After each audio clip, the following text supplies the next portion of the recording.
Começou.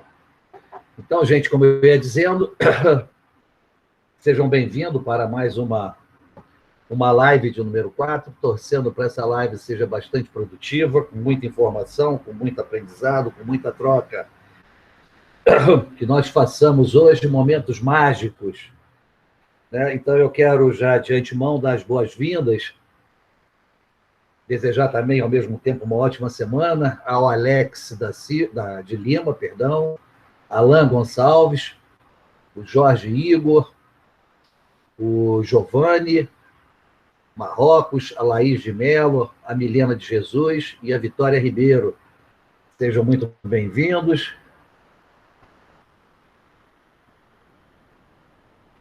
E que nós possamos aproveitar bastante. Não sei como é que está, deixa eu dar uma olhada aqui. Eu queria dar uma olhada como é que está os grupos, já está tudo certo, já iniciaram a APS, não começaram, enfim.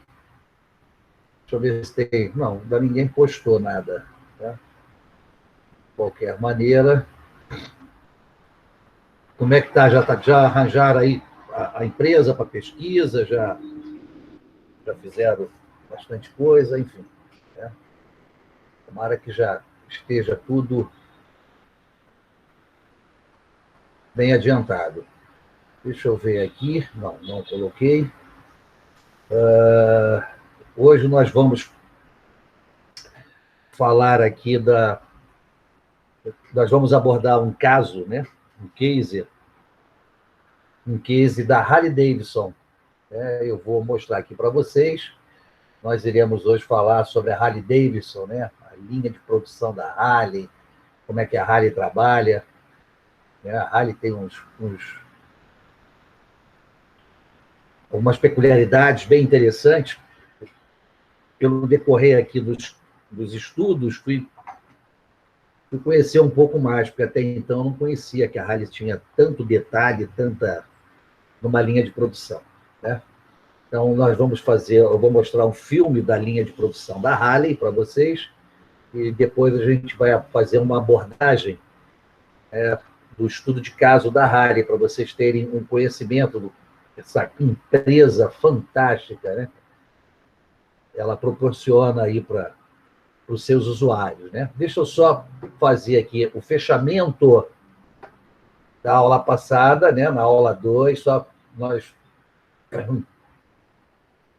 nós fecharmos aqui, eu quero mostrar para vocês, vamos falar, bem legal, foi numa turma aí que eu mostrei, e foi bem legal.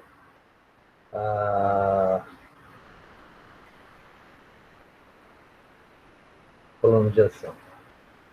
Aqui vocês vão mostrar para vocês, se ele conhecer com outro nome, nós vamos aqui fazer essa abordagem. Olha aqui, ó. Na semana passada, nós falamos dos pontos-chave, das técnicas de mapeamento, né? Falamos aqui do problema do gargalo. Gargalo, no decorrer dos encontros, nós vamos abordar mais, por ser uma coisa importante. Né? Os pontos-chave para a utilização de técnicas de mapeamento é esse aqui. Ó. Quais são os 4 elementos fundamentais que o gestor, o líder, a empresa deve monitorar, né? Deve manter lá os seus indicadores de resultados. O gargalo é um deles, que são pontos em que as tarefas se acumulam e atrasam. De repente, nós vamos até falar da Harley-Davidson, vamos falar um pouco do gargalo na Harley. Né? De repente, a demanda aqueceu, né? As pessoas querem comprar o meu produto e a produção está virada 24 horas para atender o pessoal. Né? Na época de verão, né? Esse verão que nós tivemos aqui, as linhas de produção de ventilador, de ar-condicionado, tiveram que se multiplicar. Em alguma das vezes, o que pode ocorrer, né? Desse afã de poder atender ao cliente, né? De atender o mercado, é ter uma quebra no maquinário e isso gerar o quê? Um gargalo. Parou, travou tudo, não tem como dar sequência. Naquele filme Tempos Modernos, eu não sei se vocês aqui se vocês tiveram a oportunidade de ver esse filme, vocês chegaram a ver, o pessoal aqui viu Tempos Modernos, do Chaplin? Alguém chegou a ver aqui? Sabe o que é isso que eu estou falando aqui? Esse filme que o Charlie Chaplin... Deixa eu ver se...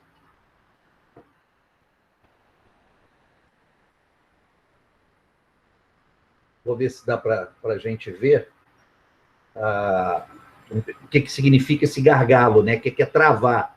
E através aqui do vídeo, acho que fica mais fácil dar uma olhada. Deixa eu adiantar aqui o vídeo, né? Interromper aqui para mostrar para vocês. Ó. Olha aqui. Vamos ver se dá para ver o Chaplin. Olha aqui. O que é esse gargalo, né? Vamos ver se vai mostrar.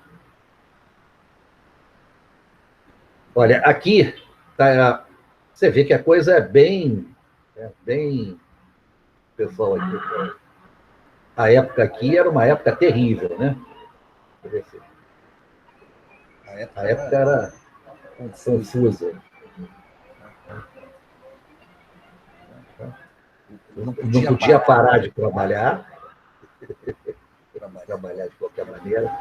Eu estou adiantando aqui para ver se mostra para vocês aqui o gargalo. Aqui, ó. O que aconteceu aqui, né? Lá o cidadão, lá o chefe, aumentou a produção e ele foi parando. Não, aqui ele já estava... Já ficou maluco, né? Mas o gargalo... Fez o gargalo, estava precisando de alguma coisa, aí travou. A maquinário tem que parar. Entendeu? Mas a parte que mostra bem isso não está aqui. Né? O gargalo. Então, infelizmente... Mas é aquilo ali. Quando você, numa linha de produção, por exemplo, né? Você está produzindo, e de repente aconteceu algum problema. Aqui é que mostra bem. Está vendo a linha de produção? Está mandando ele produzir cada vez mais. Vai chegar um determinado momento que ele não vai aguentar a batida, né?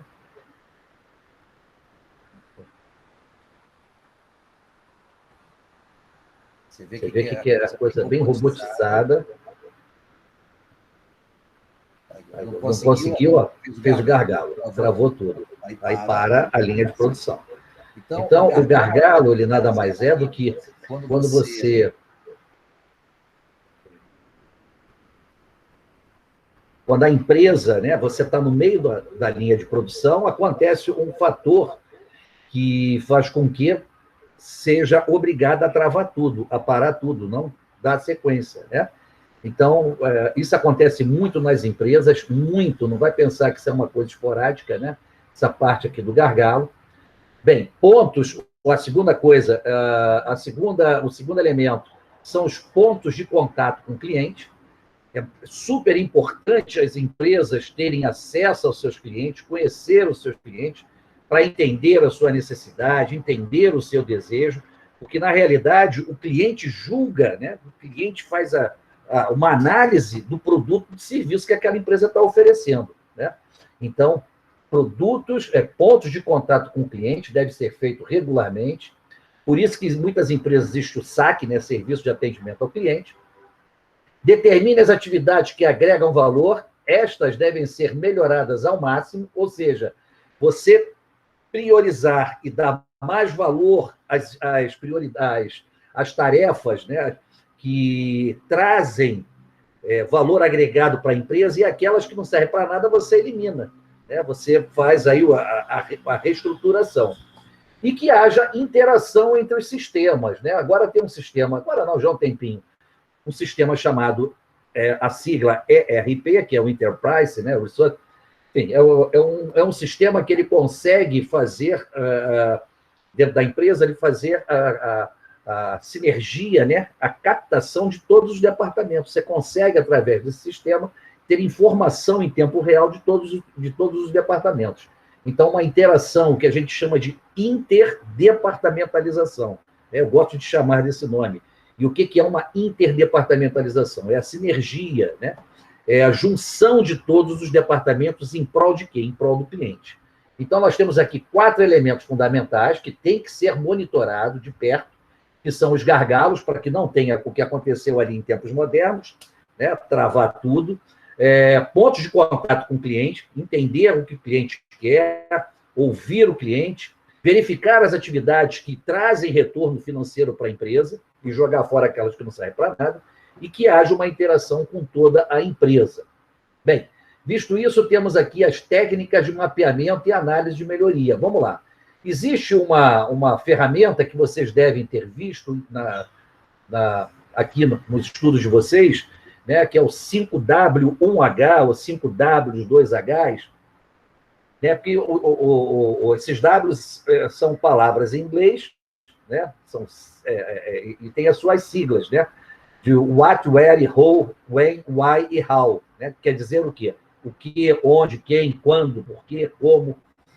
Então, essa ferramenta aqui vocês devem ter conhecido e visto aqui na empresa, na instituição, num dos cursos aí que vocês devem ter feito, como o diagrama de Ishikawa, ou diagrama de causas e efeitos, ou, ainda mais, né, o espinha de peixe. Né? Então, eu trouxe aqui para vocês darem uma olhada como é que se monta, é bem legal, né, as empresas.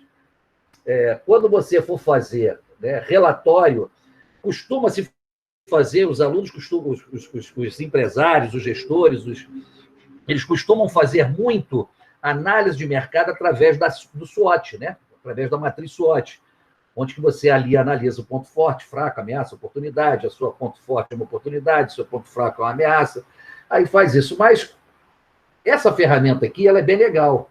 Ela é datada do ano de 45, da década de 40, foi logo após a Grande Guerra, né? E ela é muito legal porque você consegue, através dela, vender a ideia para o seu chefe, quando você vai fazer um projeto, fazer alguma coisa, né? Então, vamos ver aqui, só para vocês. Você já deve ter visto isso, mas não custa nada a gente só dar uma repassada, né? Você tem aqui, ó, aonde você irá colocar o seu objetivo. Quais são os seus objetivos? Você vai colocar aqui, qual é o objetivo, o que você quer e tal. Aí, dado aqui, hipoteticamente, colocamos aqui, crescimento de 10%. Então, esse aqui é o objetivo, né? Agora, quais são as ações que você vai fazer para chegar a esses 10%?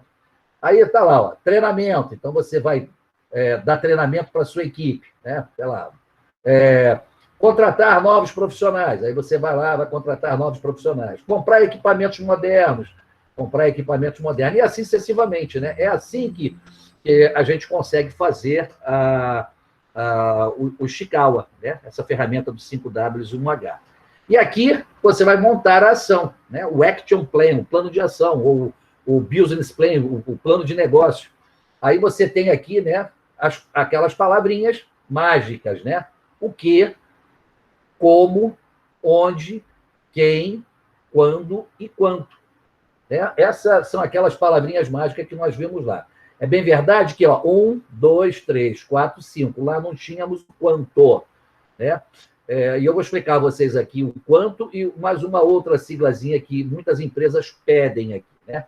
Então, vamos lá. Qual é o primeiro item que nós colocamos aqui? Treinamento, né? Então, vamos botar aqui, treinamento. O que é que eu tenho que fazer? Olha, iremos realizar um calendário de treinamento, preparando nossos funcionários para reduzir os nossos erros na linha de produção. O treinamento é uma forma que você tem para fazer com que o profissional ele tenha mais expertise, etc, etc. Beleza. Como irá fazer isso, né? Nós estabeleceremos primeiro a prioridade da qualidade total. Então, nós vamos fazer esse treinamento com abrangência em termos da qualidade total, redução de erros, né? Onde nós iremos fazer isso? Nós podemos fazer na nossa fábrica, podemos fazer no horário após expediente, ou então podemos fazer uma imersão final de semana em algum hotel, né? Pode ser feito isso. Onde que será feito? Aí você vai colocando aqui, né? Quem vai fazer isso? Olha, nós contratamos uma empresa de consultoria que tem a expertise necessária, blá, blá, blá. Explica, né? Quando será realizado isso? Isso será realizado X vezes por mês. O primeiro módulo já está agora para o mês de abril, etc, etc, etc. Você vai colocando aqui, né? Quanto custará isso aqui? Né? Isso aqui é que é o importante. Qual vai ser o investimento que eu vou fazer aqui? Olha, esse treinamento aqui tem um custo de R$ 10.000 por módulos, etc, etc, etc. Beleza. Em muitas empresas, eles colocam aqui uma outra colunazinha. Né? E essa colunazinha aqui é para quê? Resultado esperado. Aí se coloca aqui o resultado esperado. Né? As empresas, o gestor vai lá e coloca. Né? Capacitando nossos profissionais, a redução de erros tende a ser em termos de 20%. A redução de recall vai ser de 10%. Aí coloca aqui qual é o retorno disso aí. Né? Bem, o segundo aqui é contratar novos profissionais. Aí você vem aqui no número 2, né? Iremos contratar profissionais para a área, para turno da noite, para fazer aqui, já que nós estamos trabalhando 24 horas, né? Na sessão coruja, nós teremos aqui, no horário da coruja, teremos aqui novos profissionais e tal. Aí, que mais? Como iremos fazer isso? Através das indicações de próprios funcionários, ou através de headhunter, né, de pesquisa no mercado, ou através de currículo, etc, etc. Né? Onde será feito isso? Né? Os contratados vão ser alocados na cidade X, onde que está precisando, né? Coloca lá. Quem irá fazer isso? Quem irá fazer isso é o departamentos humanos, que tem profissionais experientes na contratação. Qual é o período previsto? O período previsto é agora, no primeiro semestre.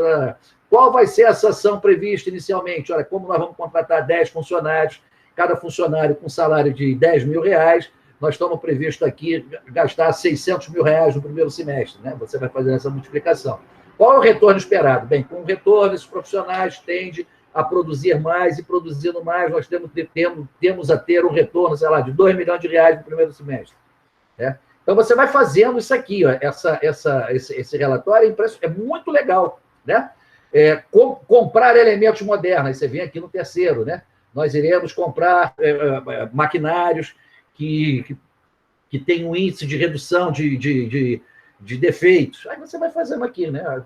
Vai colocando aqui quais são os seus objetivos para chegar aos 10%, ou para chegar a qualquer coisa. Os 10% aqui é um exemplo. Né? E, através do objetivo, você vai criando as ações para fazer isso. No final, quando você faz esse relatório aqui, ele fica muito legal, mas muito legal mesmo. Né? Que ele fica imenso, isso aqui fica bem grande, porque você vai desdobrando isso aqui, cada um desses itens. Né? Então, esses espaços aqui vão ficando imensos.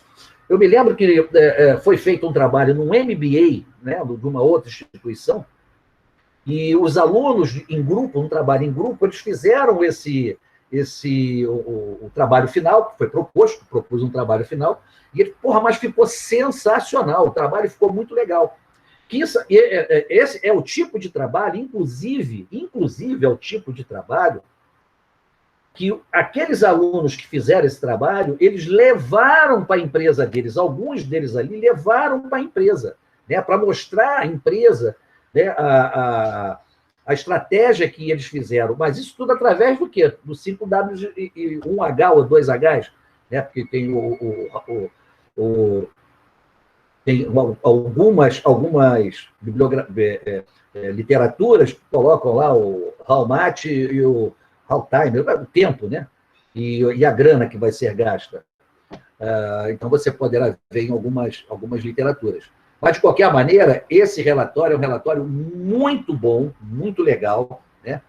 Sugiro que vocês desdobrem, conheçam um pouquinho melhor isso, até para você, quando você tiver que fazer um relatório na sua empresa, ou para alguma empresa, ou se você estiver disputando um cargo, alguma coisa, isso aqui é fundamental. Né? Você vai mostrar às pessoas que estão te contratando do quanto você tem um conhecimento estratégico das coisas, né? De qual o conhecimento das ações que você tem. Porque isso aqui é um plano de ação. Está vendo? Isso aqui é um plano de ação.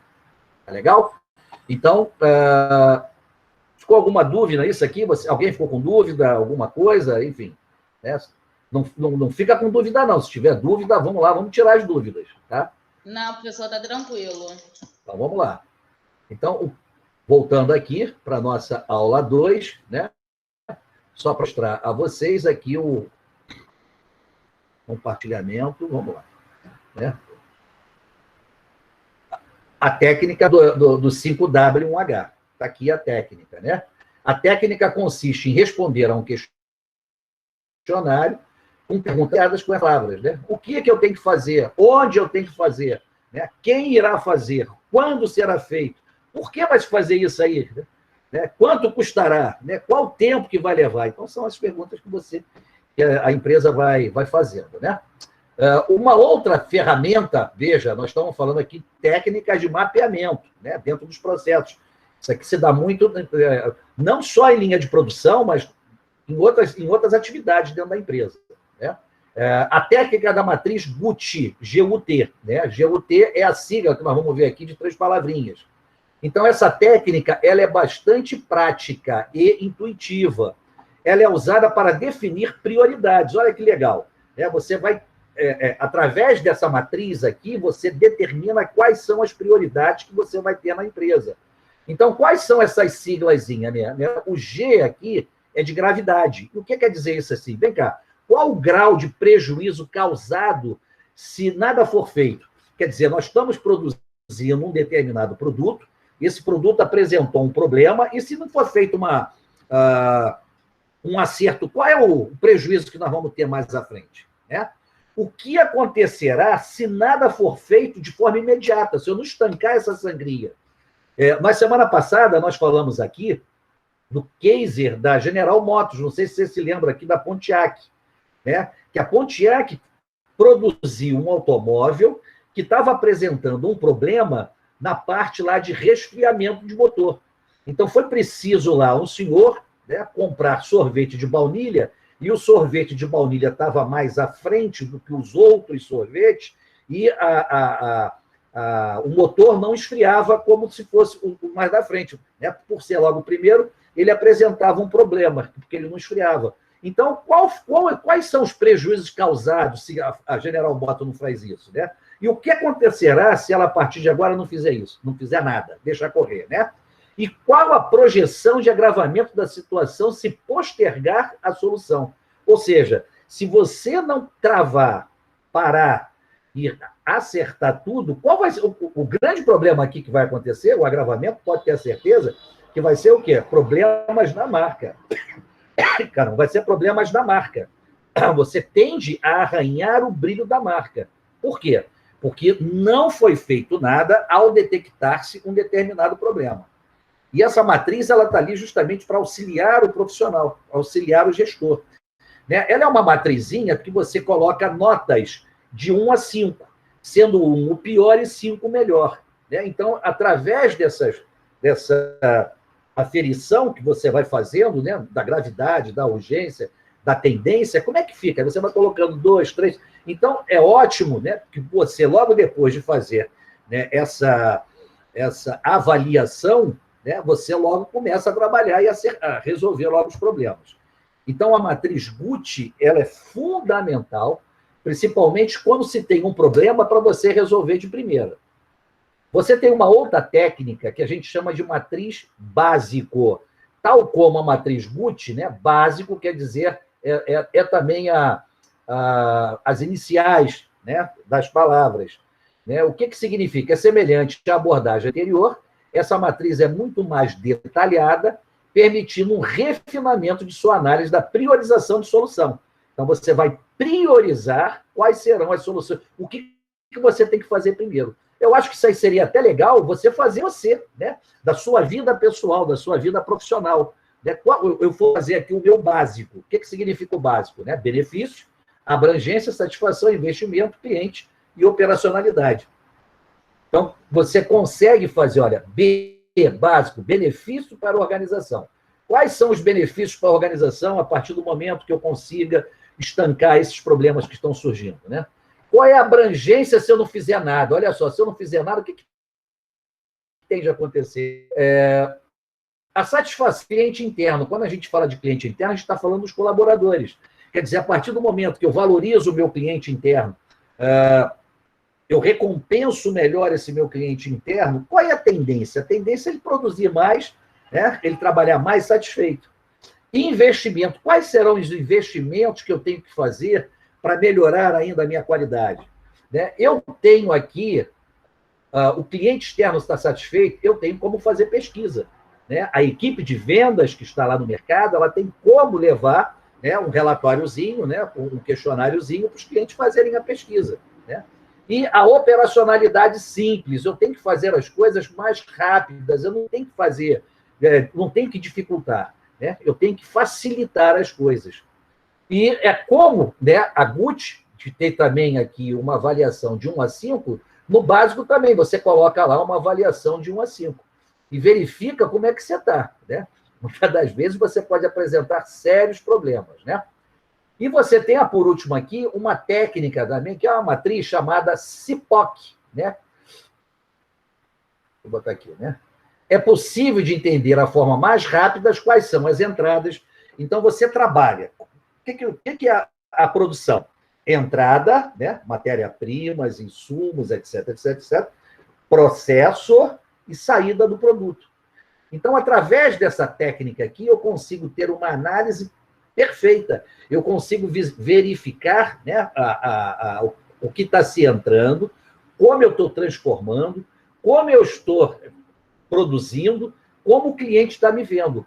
Né? Tem o fornecedor, então isso aqui é uma planilha, né? Uma forma de planilha, só estou passando aqui para vocês, mas a nível de engenharia da produção, isso aqui não é tanta administração de produção, mas os engenheiros utilizam muito isso aqui. Só estou passando para mostrar para vocês as 4 técnicas. Né? Mas o mais importante aqui, com certeza, é a Gucci e os 5Ws e 1H, né? Que se utiliza mais na administração da produção. Todos aqui estão na engenharia de produção. Né? E aqui você vai ter a produção em massa, fazer aqui uma diferenciação do que significa a produção enxuta e o que significa a produção em massa. Né? O que quer dizer isso aí? Que, inclusive, deve estar na APS, eu acho que na APS 2, eu acho que deve ter alguma coisa relacionada à produção em massa e produção enxuta. Né? Mas aqui nós, só fazendo aqui um en passant, para mostrar para vocês, me parece que é a APS 2, não fizemos nem a 1, né? Pensando já na 2, mas de qualquer maneira, o que significa essa produção em massa? Quando fala massa, é o quê? Quantidade. Né? Grandes volumes. Né? E geralmente padronizado. Quem é que utilizava produção em massa? O senhor Henry Ford. Né? Como ele fazia isso? Ele tinha lá a linha de produção, que ele tinha aprendido lá com Taylor, né? Com Fayol, com esse pessoal aí. O que ele fez? Ele fez a linha de produção com um único modelo. Né? Era um modelo, aquele modelo Ford T, e com uma única cor, que era a cor preta. Então, fica muito mais fácil, você tem um mínimo de erro, né? Porque a produção é tudo a mesma coisa, grandes quantidades. Você não precisa estar tirando para alterar a cor ou alterar o modelo. Então, o grande precursor disso aqui, da produção em massa, foi esse senhor aqui, ó, né? O senhor Henry Ford. Né? Então, o Henry Ford, ele é que foi um dos autores da criação lá da produção em massa. Né? Criou e desenvolveu o sistema de linha de montagem e a combinou com a divisão de trabalho e a alta padronização para atingir grandes volumes e baixo custo. Então, quando você faz um volume muito grande, você tem como condição de reduzir o preço. Né? Vocês devem ter estudado isso em algum lugar aqui da matemática, que margem é preço menos custo. Para eu reduzir, dar desconto no meu preço, eu atrelo o quê? Quantidade, volume. Né? E eu atrelando quantidade e volume, eu não comprometo o quê? O meu lucro bruto. Né? O lucro antes lá dos EBITDA, dos impostos, etc, etc, etc. Então, o Henry Ford, ele padronizou, né? Volume, todo mundo comprando, ele tinha condição de ter um preço acessível. Então, ele é o grande o autor, né? O mentor da linha de produção. O Chaplin ali foi um exemplo. Né? E você tem aqui a produção enxuta, que não poderia ser diferente. Né? Foi através de quê? Do sistema Toyota de produção. Aqui o seu Toyoda, né, que é o autor, o dono lá da Toyota, o que ele fez? O Japão estava arrasado vindo da Segunda Guerra Mundial. É isso? De 39 a 44, né, a Segunda Grande Guerra. E o Japão sofreu um baque muito grande, porque recebeu 2 bombas atômicas, né? Nagasaki e Hiroshima. Então, morreram não sei quantas milhões de pessoas. E com a miséria só. E o seu Toyota, ele tinha lá os seus ideais. Então, ele queria montar, né, uma montadora de veículos. E ele criou a Toyota. Mas quando ele foi criar a Toyota, ele foi aqui, ó, ele foi conhecer nos Estados Unidos, ele com o sobrinho dele, sei lá, engenheiro, eles foram lá nos Estados Unidos para conhecer de perto como é que era esse sistema de produção em massa que o Ford fazia, né? Então, ele ficou, por caramba, a gente não tem essa grana que o Ford tem, que se errar, voltar para fazer, descartar, nós não temos essa grana. E lá era uma coisa muito robotizada, né? Era uma coisa bem pavloviana. Bem, o que ele fez, né? Ele começou a treinar os seus colaboradores.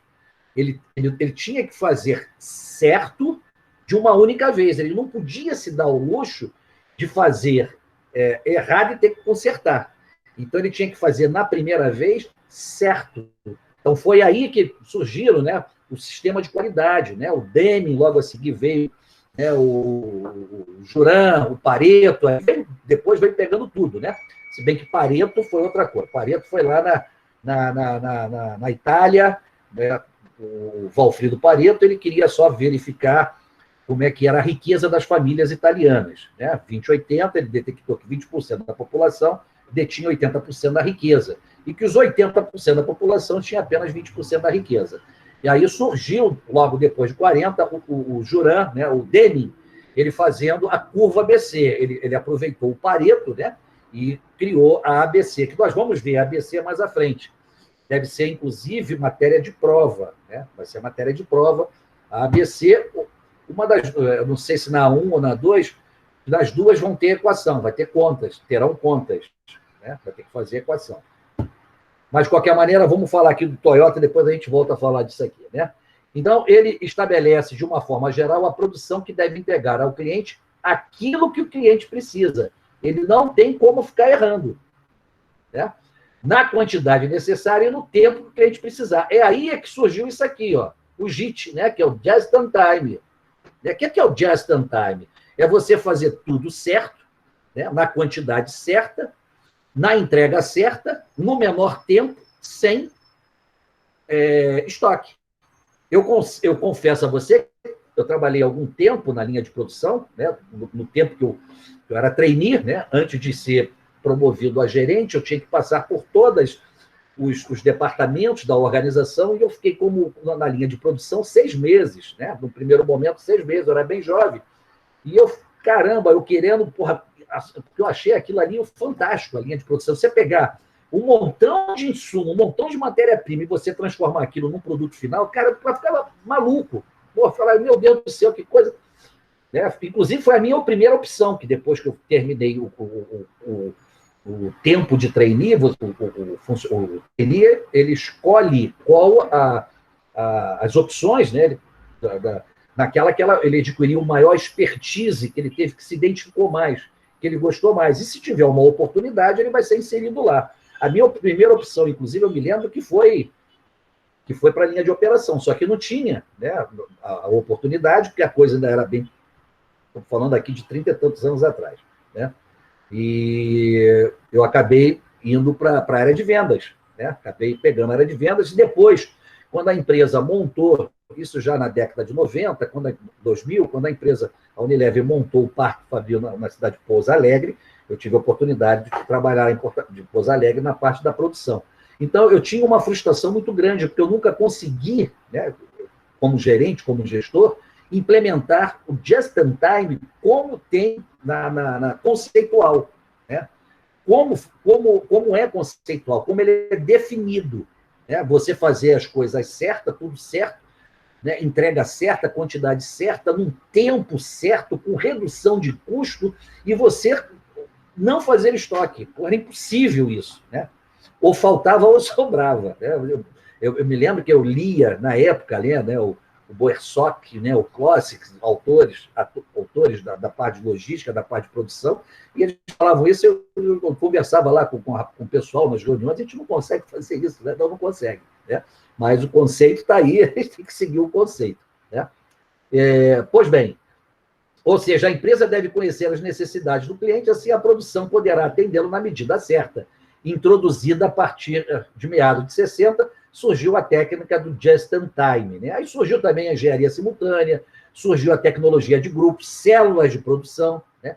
Desdobramento da função da qualidade, foi começando a melhorar, sistemas flexíveis de manufatura integrada, benchmarks, tudo foi surgindo já a partir da década de 60. Né? A coisa foi melhorando. E é o termo designado que de toda e qualquer produção feita sem desperdício. Então, a produção enxuta, o desperdício é baixíssimo. Né? E como é que se diz? Você não tem excesso de funcionários. Você não tem excesso de matéria-prima, né? De insumos, não tem. Né? É tudo, como o nome já diz, bem enxuto. E você, dali, amigo, de limão, você vai fazer uma limonada. Né? Era uma das coisas, olha só, eu sempre, não sei quem está na sala de aula, mas se eu estiver falando sozinho, é bom que eu gravo e depois eu mostro para todos. Mas sempre fiz o seguinte, eu sempre analisei o excelente profissional da linha de produção, o excelente profissional de marketing e o excelente profissional de vendas, eu tinha, né, como gestor, como diretor na época, eu tinha uma máxima do seguinte, eu quero ver se você é bom mesmo, um pouco recurso. Né? Por isso que eu falei, de uma limonada, de limão fazer uma limonada. Eu quero ver se você, sem recursos, você fazer a coisa acontecer. Aí o profissional aparece. É ali que o profissional mostra quem ele é. Né? Porque quando você tem muito recurso, a tua empresa tem muita grana, aí você fala assim, porra, pessoa, mas também, porra, tu trabalhou numa Unilever, que tinha muita grana, podia jogar quase que dinheiro avanço. Não era bem assim, não. Não era bem assim. Né? Inclusive, as campanhas promocionais, elas só iam ao ar a partir do momento que o produto se pagasse. Se o produto que estava sendo comercializado não se pagasse, não tinha comercial. Né? Então, preste atenção aqui, você tem 5 tipos de homo na época, acho que não sei se agora ainda continua, se tiraram de linha alguns, mas você tinha 5 tipos de homo, né? O aloe vera, mutiação, não sei o que, tinha 5 tipos de homo, 5, né? Com nomes diferentes. Um gerente em cada categoria dessa aqui, em cada um dos homos. Um gerente em cada. Né? E você, uma verba única para o homo. Né? Você tem aqui o trade marketing, que era o líder, e você tem abaixo dele 5 gerentes de marketing, em cada tipo de homo. Ele fazia a distribuição das verbas. Ali é que você via quem era o cara. Né? A mesma coisa numa linha de produção. Né? Você com poucas pessoas, você com o fornecedor atrasando as entregas e você não deixar engargalar. Né? Não travar, como eu falei para vocês no início do gargalo. Ali você via quem era o profissional da linha de produção. Né? O fornecedor, vamos imaginar aqui, eu tenho um fornecedor que me fornece tomate para eu fazer a tomatada. Isso aqui é um caso real. Né? Aí o que acontecia? De repente chovia em uma determinada região, né? Inundava a plantação toda e não tinha colheita, não tinha colheita. Né? E aí? Como é que eu vou me virar na linha de produção? Tinha que arranjar um outro fornecedor de uma outra fazenda. Né? Então, era por isso que se tinha mais de um fornecedor, não pode ficar na mão de apenas um fornecedor. Se tinha tinha uns 2 ou 3 fornecedores para quando surgisse uma variável estranha dessa, eu pudesse suprir. Né? Sem parar a produção. É você trocar o pneu com o carro andando. Ali você vinha da linha de produção, quem eram os profissionais competentes. Né? Na linha de vendas, a mesma coisa. Quando eu fui da área de vendas, sem verba para fazer negociação, sem verba para dar desconto para o cliente, trazer o pedido. Ali você via quem era o cara. O profissional de marketing fazer ser criativo e não ter tanta verba e fazer aquele produto, fazer ele acontecer. Né? Eu não sei se foi com vocês aqui que eu falei, ou foi no MBA, que eu estou dando também linha de produção numa outra instituição, no MBA, e de repente pode ser que tenha falado lá e não aqui. Sobre o ADES. Né? Na linha de produção lá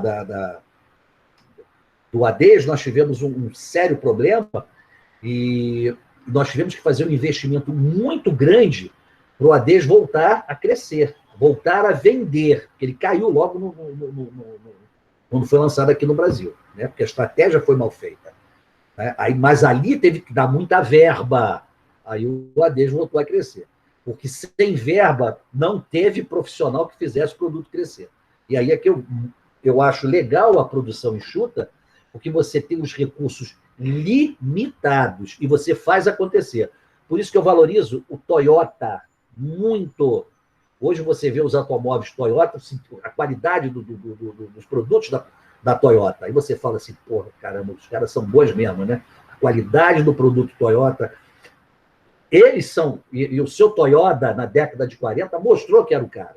O Ford tinha muita grana e não fez a criatividade. Então, ele padronizou a coisa. Cor preta, modelo T. Tanto é que, quando começaram a surgir novos modelos, novas cores, novas opções, ele começou a ter problema, teve que se virar. Né? Teve que se reinventar. Né? Então, é aqui que você vê o nível do profissional. É aqui que você vê. Né? É aqui que você sabe se o cara é bom mesmo. Ele com pouco recurso e ele fazia a coisa acontecer. Né? E eu gosto muito disso aqui. Quando eu converso com jovens como vocês aqui, estou conversando, né, me faz lembrar, né, há long time, há bom tempinho atrás aí, quando eu estava na Ativa, né, e eu reunia os colaboradores, né, os gestores, e tudo, falava, olha, esse negócio de você fazer muito com muito é mole. Quero ver você fazer muito com pouco. Aí é que eu vou ver quem é você. Né? Mas eu não tenho condições. Aí, amigo, não tem condições, paciência, pô. Vai chorar? Vai sentar no meio do asfalto, vai chorar? Vai deixar o concorrente pegar? Né? Então, não sei se vocês trabalham na empresa de vocês, comecem a valorizar aquele profissional que tenha poucos recursos e ele consegue transformar, ele consegue fazer a coisa acontecer. Né? E serve aí para vocês. Né? Quando vocês, na empresa de vocês criarem um diferencial competitivo. Porque, olha só, igual todo mundo é. Todo mundo é honesto, trabalhador, acorda cedo e tal. Todo mundo faz isso. Né? Mas crie um diferencial em você. Né? Tem que criar um diferencial. Né? Tem que criar uma marca. Né? Não existe lá aquela revista Você S.A., criar a marca Eu S.A. Né? Eu tenho um diferencial competitivo. Eu entendo os 5 Ws e um H. Pô, você é bom mesmo. Né? Eu consigo fazer a otimização através da matriz Gucci. Porra, cara, você é bom mesmo, hein, cara? Eu tenho expertise, isso aqui eu, inclusive, falei para outra turma lá, para esse pessoal. Hoje, existem os indicadores de resultados, né? Que é o Balance Scorecard, né? Tem uma siglazinha BSC. Vocês devem ter visto aí, en passant, por alguma disciplina. Né? O Balance Scorecard, né, são indicadores de resultados que trabalham 4 pilares. O desenvolvimento, né, o operacional, o cliente e o financeiro. São 4 pilares que sustentam. São indicadores de resultado. Poucos profissionais detêm a expertise do Balance Scorecard. E o Balance Scorecard você encontra aí... Está chovendo? Não. Você encontra cursos gratuitos. Faz curso gratuito do Balance Scorecard. Né? Na graduação, eu me lembro disso aqui, eu até falei para o pessoal, que na década de 90 eu fiz esse curso nos Estados Unidos. Né? A empresa pagou esse curso, nós fomos fazer, porque esse curso parece que é de 92, 91, 93, sei lá, né? Dois professores de Harvard, que é o Kaplan e o Norton. Eu fui em 98, 99. Inclusive, só para vocês terem uma... eu trouxe esse curso para o Brasil. Né? Hoje esse curso está aí, pô, já ficou bonito, mas o primeiro a trazer esse curso para o Brasil aqui fui eu. Ninguém... estou falando aqui, mas não é no sentido de dizer que eu sou o cara, não. É só uma observação, tá legal? Mas os profissionais que conseguem ter o conhecimento desses indicadores têm um diferencial competitivo. E esses indicadores tem na linha de produção, tem no recursos humanos, tem no financeiro, tem em vendas, tem em marketing, né? Ou seja, são indicadores que servem para qualquer departamento de uma empresa. Ah, mas eu não vou estudar com isso, não, porque eu quero fazer recursos humanos. Não, porque recursos humanos você tem um aprendizado e desenvolvimento, você tem um indicador dele. Ah, mas eu não vou porque eu vou fazer financeiro. Não, tem a parte financeira. Tem um indicador financeiro. Ah, porra, pessoal, o negócio é lidar com o cliente. Mas com o cliente mesmo, tem lá um indicador de cliente. Então, você vê que os indicadores, ele está dentro da organização, né? E poucas pessoas, né, se preocupam em fazer esse curso. Esse é um curso diferente, bem legal. E como o ciclo de vida do projeto é muito parecido com o ciclo de vida do produto e do ciclo de vida nosso, né? Nós temos também o nosso ciclo, né? O papai e a mamãe se conhecem, se casam, né? Nasce a criança, né? A criança, o que faz? Ela se desenvolve, né? Ela fica lá na parte de maturidade e um dia morre, né? É assim, né? É a lei da vida, né? Nasce, cresce, desenvolve e morre. E não é diferente aqui no ciclo de vida de projeto, né? No ciclo de vida de um projeto. Não é nada diferente, né? É bem parecido até com o ciclo de vida de um produto. Então, como é que ele é feito isso? Ele é dividido em 4 fases. Olha aqui, ó. Início do projeto, a organização e preparação do projeto, a execução do trabalho do projeto e do encerramento do projeto. Inclusive, tem até um gráfico, né? Você tem toda a parte da iniciação, do planejamento, da execução e do encerramento, termina, né? Você tem aqui o eixo do tempo, o eixo dos processos, então você consegue fazer direitinho isso aqui, né? E como é que é esse início de projeto? É aqui que começa o que nós chamamos lá do brainstorming, né? Das ideias, né? O início do projeto representa uma fase preliminar de melhor identificação da necessidade em questão. É nessa etapa que a missão e os objetivos dos projetos são definidos. Eu trabalho numa empresa de higiene e limpeza, então eu começo ali, né? Nós vamos conversar, o grupo de gestores, vem cá, vamos fazer o quê? Vamos fazer aqui um shampoo que nasça cabelo, vamos fazer aqui um shampoo que dê um perfume assim, assim. Você começa a criar ali, né? A jogar as ideias. Você jogou as ideias, aí você vem para a segunda fase, que é o quê? Da organização e preparação, né? A etapa da organização e preparação, ela envolve a definição de uma metodologia da gestão dos projetos a ser utilizada. Na prática, significa o quê? Escolher dentre as melhores estratégias, tendo em vista os recursos mobilizados. Bem, o que é uma estratégia, né? Uma estratégia é uma escolha. Eu escolho a forma mais eficiente, mais eficaz para chegar a um determinado objetivo, né? Imagine aqui, que eu tenho aqui a minha empresa, eu quero chegar nesse mercado aqui, né? Eu posso utilizar uma reta. Uma reta é a menor distância entre 2 pontos, né? Segundo aí a análise da geometria. Então, o que é uma reta? É a menor distância entre 2 pontos. Eu posso utilizar essa estratégia. Porém, eu posso ter o que aqui? Eu posso ter aqui um buraco, né? Eu posso ter aqui algum problema. Então, eu não quero fazer por aqui. Eu faço o quê? Um arco. Eu vou por aqui e chego aqui. Ou eu vou por aqui e chego aqui. Por isso que eu digo, né, que a estratégia é uma escolha que é feita, né? É um trade-off, né? O que é trade-off? Trade-off é uma escolha. T-R-A-D-E-O-F-F, trade-off. T-R-A-D-E, trade-off, trade-off. O que é isso? É uma escolha, você faz uma escolha. Então, eu escolho a forma mais eficiente para chegar àquele resultado. Então, é aqui nessa segunda fase, né? A terceira fase é quando você vai botar a mão na massa. O americano chama de hands-on, H-A-N-D-S-O-N, hands-on, que põe a mão na massa, né? Se transformar num workaholic, né? Um cara que trabalha pesado, que gosta de trabalhar pesado, né? Essa altura, todo o planejamento das etapas anteriores é colocada em prática.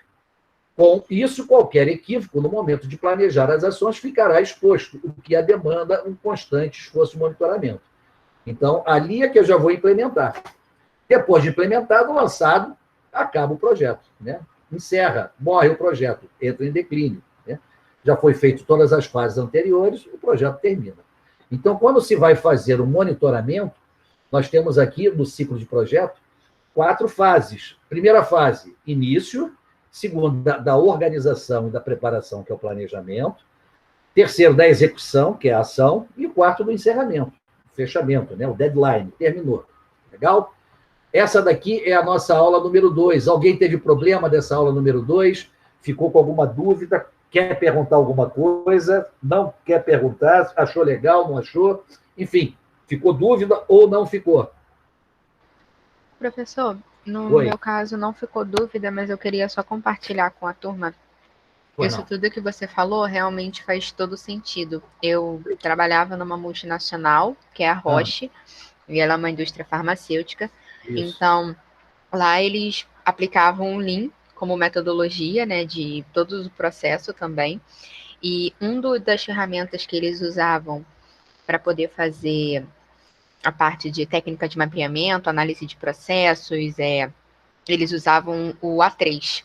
Então, dentro do A3, você consegue fazer o 5W2H, você consegue fazer o diagrama de Chikawa, você PDCA. consegue PDCA, exatamente. Então, você faz todas as ferramentas de tomada de decisão dentro de uma única ferramenta, e é incrível que você consegue olhar o problema de diversas áreas. Então, era muito interessante. E também, né, quando o senhor falou, né, sobre nós sermos profissionais, onde nós precisamos saber de indicadores, ver indicadores, e você citou o RH. Eu sou do RH, hoje eu sou analista de RH, e eu preciso ver indicadores. Então, eu trabalho com isso, eu preciso fazer indicadores de treinamento, eu preciso fazer indicadores de aquisição de talentos. Não é o que eu gostaria, assim, não tenho facilidade, né, com a ferramenta do Excel, não tenho muita facilidade em algumas ferramentas, mas eu precisei aprender. Então, é aquilo, né? Então, isso que o senhor falando, realmente o mercado está solicitando com que a gente pense fora da nossa caixa, sabe? A gente precisa pensar fora dela e precisa estar alinhado com o que ele necessita de um profissional hoje. E é aquilo, né? As máquinas estão aí, existem diversas ferramentas que você possa fazer os indicadores, mas precisa de uma pessoa para fazer ele. Então, todo mundo precisa ter o conhecimento. Vitória, você tem que vir para o meu lugar aqui e dar aula. Parabéns. Vamos trocar aqui, você vai vir para cá. É isso mesmo, né? Eu conheci muito a Roche. A Roche é uma empresa francesa. A Roche que fazia... Não é pano, não é napa. Como era o nome? Era a Roche. E tem a Roche que faz o Complexo B. É isso? Ela era ali ela era ali... isso aí. Jacarepaguá. Ali em Jacarepaguá. É isso. Né? Era perto da Merck. Ali tinha a Merck, a SmithKline também, a Abbott. Isso, a Abbott. Tinha tudo ali. Eles se concentravam ali. Ainda estão ali, você não sabe? Estão ali. SmithKline tá. Ali, a Roche, ela vai fechar em 2024. Tinha a Merck. Tem lá ainda tem a Abbott, tem a GSK, tem tudo ali ainda. Isso. É uma empresa muito forte. Inclusive, para você ter uma ideia, a Roche ela estava utilizando em São Paulo um modelo bem interessante. Eles estavam utilizando... Vamos imaginar aqui. O escritório tem 500 mesas em cada cadeira, né? 500 mesas. Eles tiraram 250, é um exemplo, eu não sei se a quantidade, estou chutando aqui, mas o conceito é esse. Né? Eles tiraram 250. Então, só ficavam 250 indo lá trabalhar e fazendo esse turnover. Essa semana vão 250, os outros 250 trabalham de casa. Porque São Paulo, devido ao trânsito, se perdia 2, 3, 4 horas indo e voltando, não produzindo. E a empresa teve esse insight. Essa foi uma das coisas. A segunda coisa que eles fizeram, a funcionária, ela engravidou e teve neném. Ela tem direito a ficar 4, 5, 6 meses, sei lá, cada hora tem um para amamentação. Depois, o que eles fizeram? Se a funcionária ela tem 8 horas de trabalho, o que eles fizeram? Ela trabalharia 4 horas e 4 horas ela voltaria para casa para fazer, né, ficar com os filhos durante um período grande. Né? A Roche tinha muita preocupação com o colaborador. Né? Se fosse principalmente na questão de amamentação, então, e reduzia, não reduzia pela metade o salário, não, reduzia pelo menos, parece que era 20%. Então, era muito melhor você perder 20% do seu salário, em vez de trabalhar 8 horas, trabalhar 4 horas, e ficar 4 horas com o teu filho. Né? Havia aquelas que tinham condições de deixar com alguém e tal, ficava lá as 8 horas, eu estava falando para aquelas que não conseguiam. E mais, eles também fizeram creche, botava creche, e essa funcionária, a cada X minuto, a cada X horas, sei lá, tinha lá um tempo, ela ia fazer a amamentação da criança. A Roche, ela saiu na frente, você está falando de recursos humanos, ela saiu na frente, muito na frente, né? Era uma empresa que, eu me lembro muito dela, dos cases da Roche. E o que você falou, preste atenção, há um dia, a long time ago, eu entrei como trainee. Né? Então, eu disputei essa vaga, era uma vaga e éramos 5, ou seja, era eu e mais 4. Tinha o quê? 20% de probabilidade para cada um, né? 20% dentro de uma probabilidade estatística. My English is terrible until today, inclusive hoje, é uma droga. Né? Mas eu consegui entrar. Sistema de liderança, então, criatividade, algumas coisas lá que eles detectaram, eu entrei. Agora, se você for fazer, né, a Unilever, uma vez por ano, ela faz o programa de trainee, para fazer as reposições, que os trainees são promovidos, outros são mandados embora, sei lá, ou uma empresa, para fazer a reposição. É 3.800 candidatos para uma vaga. 3.800 candidatos para uma vaga.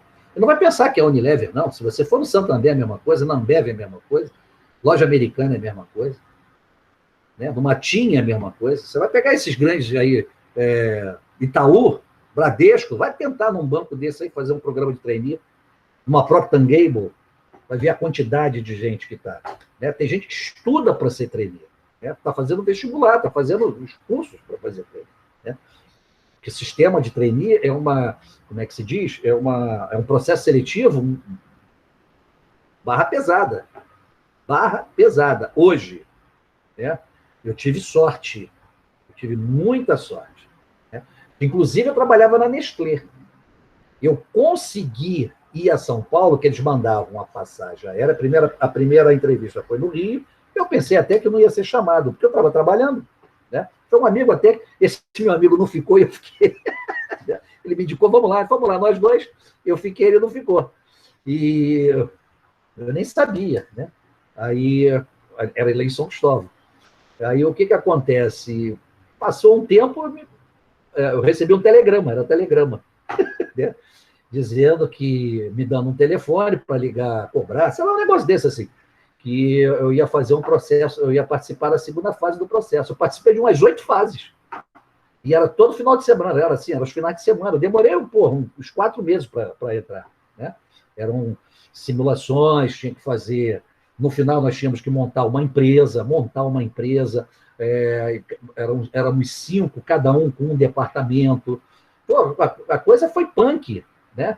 E eu falava assim, porra, eu estou trabalhando, o que eu estou indo fazer? Aí eu pegava o avião na sexta-feira à noite, ficava lá sábado e domingo depois do almoço, voltava. Eu falei, pô, o que eu estou fazendo aqui? Estava com filho pequeno. Eu falei, o que eu estou indo? E a mulher, não, vai lá, eles estão mandando tudo, passagem aérea, tudo pago, táxi, hotel, tudo pago, tudo, comida, tudo, era tudo pago. Eu nunca se preocupou muito com isso, não. E foi, até que um dia, porra, recebi, olha, você foi convidado, você está vindo, você tem que se desligar lá da Nestlé e vir aqui, que você vai fazer aí um processo de integração e tal, vai demorar X dias, foram 3 meses o processo de integração, você vai ter que ir para os Estados Unidos e tal, porra, eu na época nunca tinha pegado avião, falei, como é que eu vou e tal, filho recém-nascido, foi uma droga danada, né? O filho nasceu no dia 13, eu embarquei dia 15 para os Estados Unidos, para ficar 45 dias lá. E moral da história, vai hoje tentar fazer. O que que está acontecendo? Olha a evolução aí de 30 e tantos anos atrás para agora. Né? Uma evolução, e cada vez que passava mais, né? Porque hoje em dia, eu falo assim, você está falando aqui, Vitória, eu trabalho na área de recursos humanos. Legal. Mas se surgir uma oportunidade para você na área de produção, tu vai abrir mão? Se surgir uma oportunidade para você na área financeira, você vai abrir mão? Se surgir uma oportunidade na área de vendas, você vai... porque eu não dou, não sei. Não, cara. Se você estiver preparado, você vai e pega, né? Vamos disputar, pelo menos, né? Vamos botar aí, pô. Vamos brigar, pô. Quer dizer, eu não vou, porque há uma oportunidade na empresa, não é o que eu quero, não é o que eu não vou, o que eu não sei, não. É aquilo que você falou, tem que aprender, né? Fala, Vitória. O meu amigo, recentemente, fez o processo seletivo da B2W. Eram 12 etapas o processo seletivo da B2W. E ele falou para mim, Vi, é muito difícil, muito difícil. Ele ficou na última etapa e tinham, assim, mais de 3.000 pessoas que se candidataram para, sei lá, 5 vagas. Então, assim, e aí ele falou, não sei o que eles estavam avaliando, mas ele não conseguiu passar. Então, realmente, hoje em dia, o processo seletivo, acho que para todas as áreas, né? Tanto para estágio quanto para vaga e efetivo, tá tudo muito difícil, ainda mais para as grandes empresas. Empresas menores nem digo tanto, mas para grandes empresas, sim.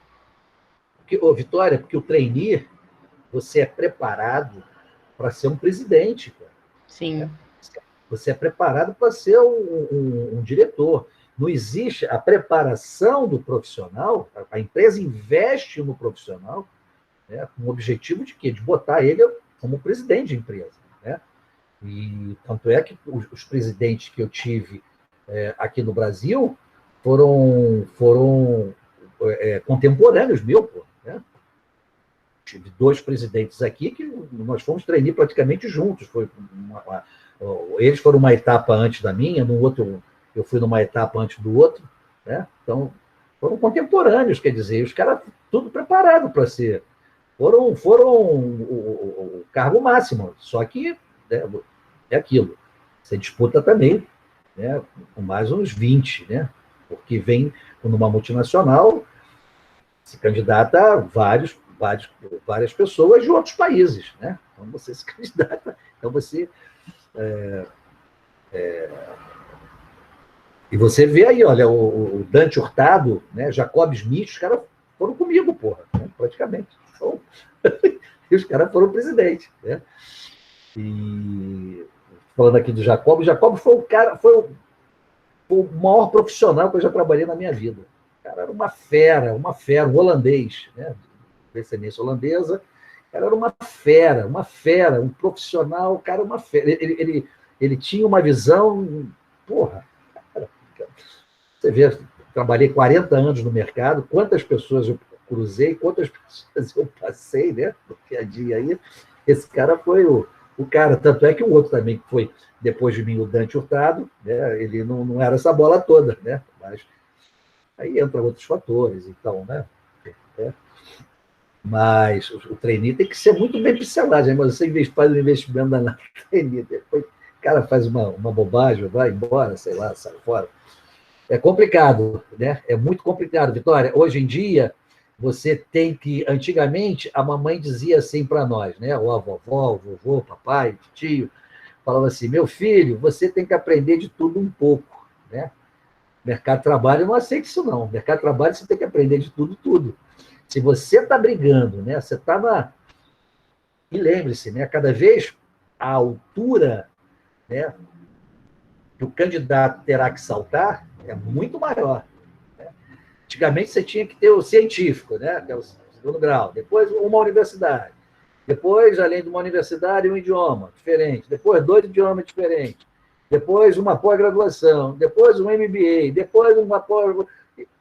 Você vê como é que vai, né? Vão aumentando. Como é que hoje, como é que deve ser? Hoje você pega alunos aí, o cara fala mandarim, pô.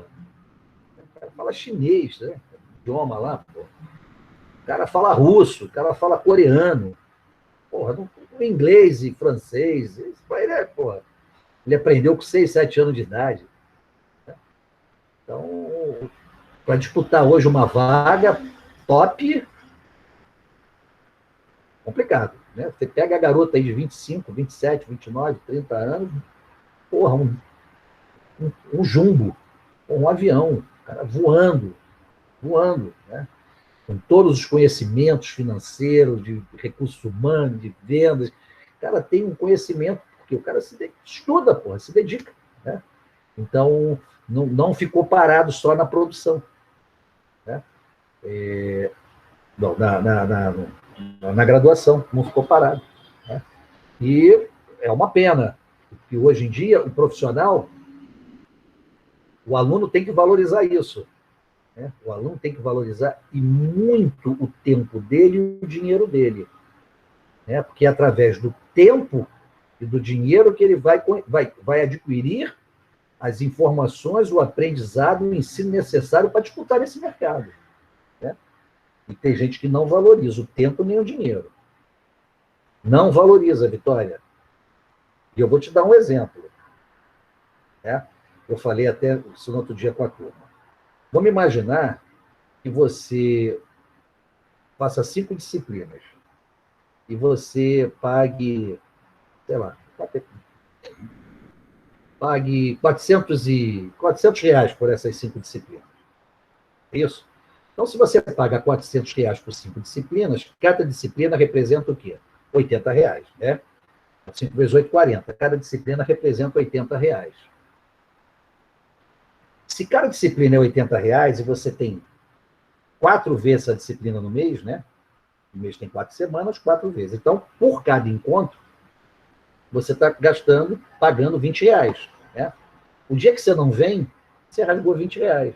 O dia que você desligou a câmera e saiu, depois volta, você rasgou mais 20 reais. E assim vai, ó, né? Aí quando chega no final do ano, você fala assim, jogou fora não sei quantos mil reais. Né?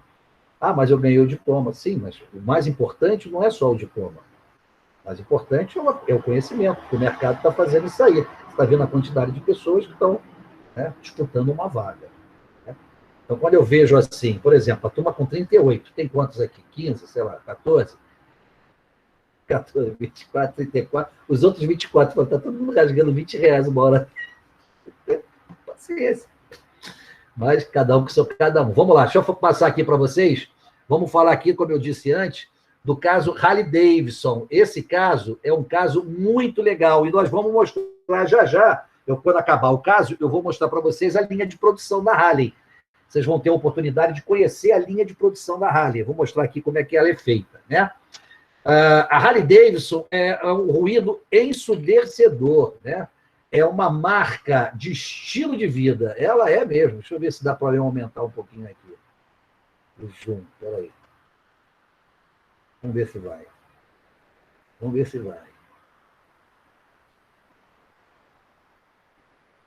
Foi. Vamos lá. Né? A Harley-Davidson é um estilo de vida. Ela é interessante, hein? Ela é uma marca centenária.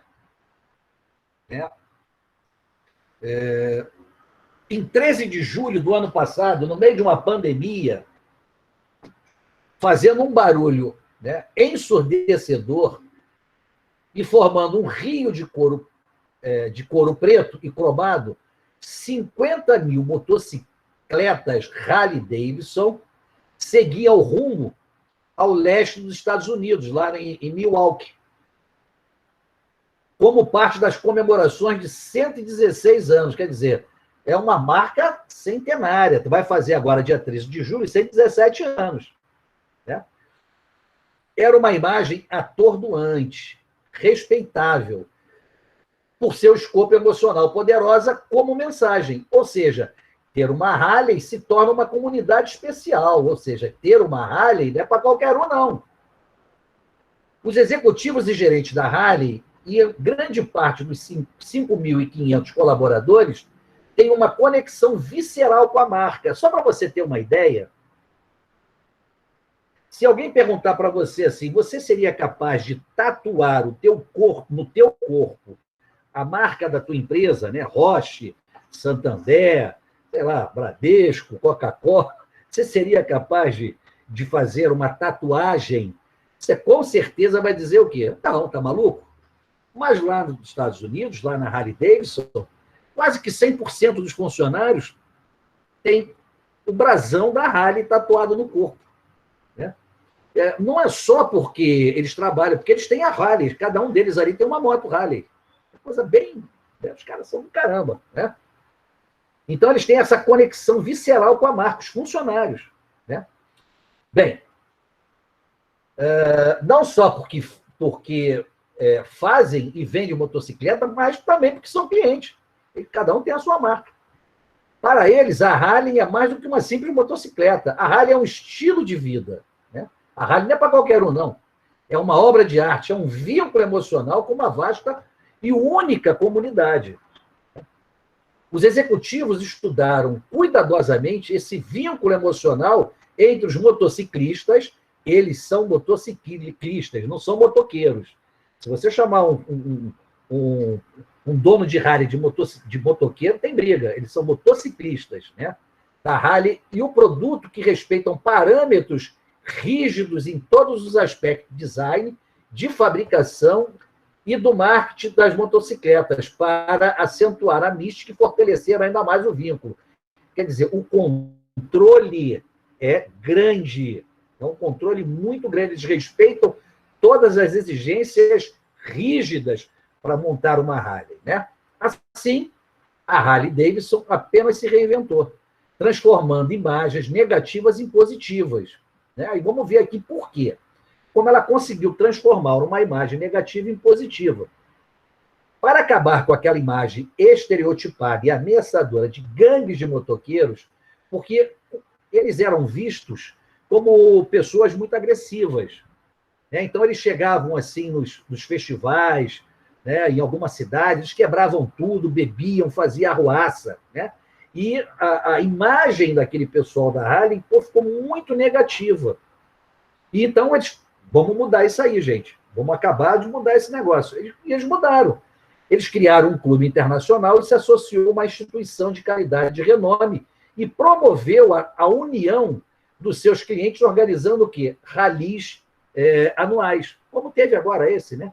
Então, eles falaram, cara, vamos parar com esse negócio aqui, os próprios profissionais da Harley, né? Porque isso está queimando a nossa marca. Né? Porque só quem usa Harley são essas gangues aí, os Rangers, os balaios, né? Essas gangues aí da pesada. Né? Então, para se defender de um ataque agressivo desferido pelos concorrentes, em especial os japoneses, porque o Japão começou a utilizar lá a Honda, né? A Kawasaki, começou a colocar a Yamaha, começaram a colocar lá as motos menores, com maior quilômetro por litro de gás de combustível, né? E muito mais fácil e muito mais barata. Então, eles arrebentaram a Harley Davidson, né? Decidiu apoiar-se rigorosamente nos padrões de qualidade. Daqui a pouco nós vamos ver a fábrica da Harley. Né? Mesmo diante de uma grande demanda, isso aqui é para vocês guardarem, olha, mesmo diante de uma grande demanda não atendida, estabelecendo um amplo sentido de comunidade em torno do produto. Existe muita gente querendo comprar Harley, e eles não têm como atender, né? Ou eles não querem atender. E fortalecendo seus elementos mais importantes, empregados, revendedores e clientes. Dessa maneira, a empresa emergiu de uma marca capaz de ultrapassar uma série de fronteiras, como idade, sexo, religião, etc, etc. Né? A Harley Davidson, ela que quase faliu, né, devido a esses problemas aí, dessas gangues, devido aos japoneses, ela registrou lucros recorde pelo 12º ano consecutivo. Eles tiveram lucros recordes. Bem, eles venderam, os revendedores falaram que eles venderam 132 mil motos. Mas olha só o detalhe, né? Mas se os revendedores disseram que se tivesse o dobro, ou seja, 264 mil, eles tinham vendido. Eles produziram 132 mil, mas se tivessem produzido 264, teria vendido, ou seja, o dobro. Né? A empresa gasta muito pouco em publicidade, ela usa muito pouco publicidade. Né? Só em algumas revistas aí, umas revistas mais Você pega um voo desse aí, da Azul, da Latam, tem lá as revistas de bordo, tem uma propaganda da Harley, né? Elas têm umas revistas especializadas, elas não botam em qualquer lugar. Pois eles entendem que não precisa dessa estratégia para estar em público. Quer dizer, dentro daquela matriz BCG, eles se julgam uma vaca leiteira, né? Daquele quadrante, né? Do estrela, oportunidade, vaca leiteira e abacaxi. Quer dizer, o vaca leiteira você não precisa, você vende sem precisar fazer nada, né? Então é isso aqui, ele não precisa fazer isso. A demanda por suas motocicletas é tão grande, mas tão grande, que se para você comprar uma moto, tu vai esperar um ano na fila, um ano e meio na fila, né? Se você quiser comprar. Bem, os empregados da Harley assumem a responsabilidade pessoal de manter o brilho da marca, e eles só desfilam, né, as roupas de motoqueiros, de motoqueiros vendidos no catálogo, como também são guias de passeios pela fábrica, participam de ralis, vestem camisa na linha de montagem, né? Os executivos descartam o uso de grupos de discussão, de pesquisa e dados de mercado. Por quê? Porque eles colhem opinião direta com o cliente. Quer dizer, eles não precisam disso, eles vão tão diretamente com o cliente deles, né? Então, deixa eu mostrar aqui para vocês, antes da gente fazer esse trabalho, para vocês terem uma noção do que é a. Deixa eu ver se está aqui. Cadê a administração? Cadê a Harley? A Harley. Como funciona a Harley internamente? Vamos ver se. Deixa eu ver, peraí. Aqui. Olha como é que é a Harley internamente, né?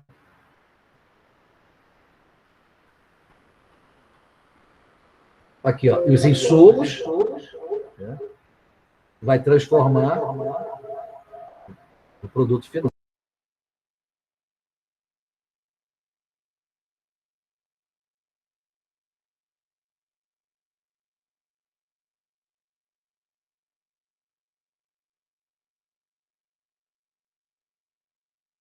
Professor, não estamos te ouvindo.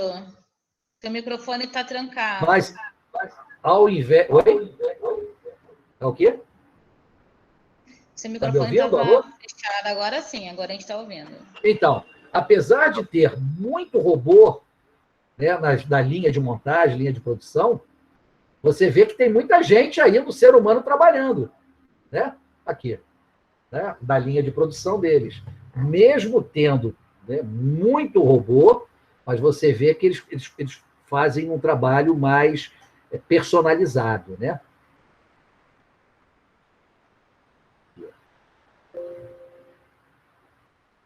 Eles vão montando.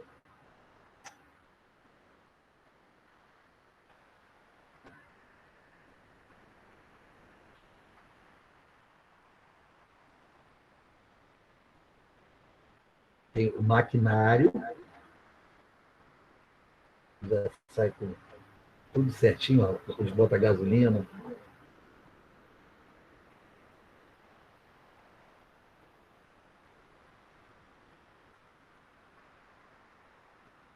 Acabamento.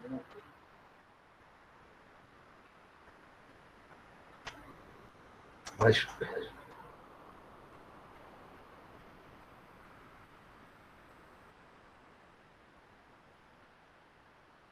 tudo manual aqui, né? Por isso que ela é um pouquinho mais cara.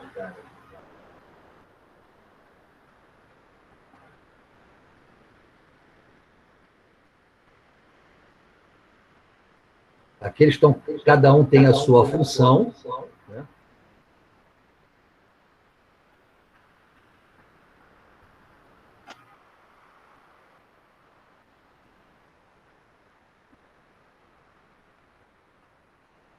Já botou um emblema. Olha os motores. Aqui é a linha de produção mesmo. Um montão de motor. O quadro, né? Que é a base, onde que entram os motores. Mesmo sendo robotizado, tá vendo os robôs? Olha. Os caras trabalhando de bermuda, né? À vontade, camiseta.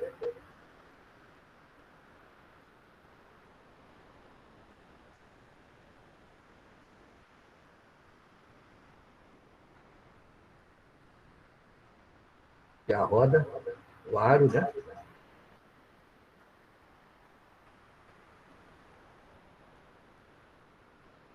Elas são muito bons, hein? A maquinazinha ajuda a levar a roda, botar o pneu, e aí sai, ó.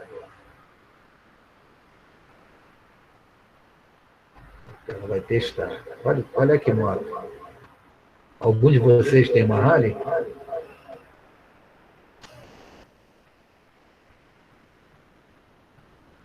Não é uma coisa que eu gostaria de ter.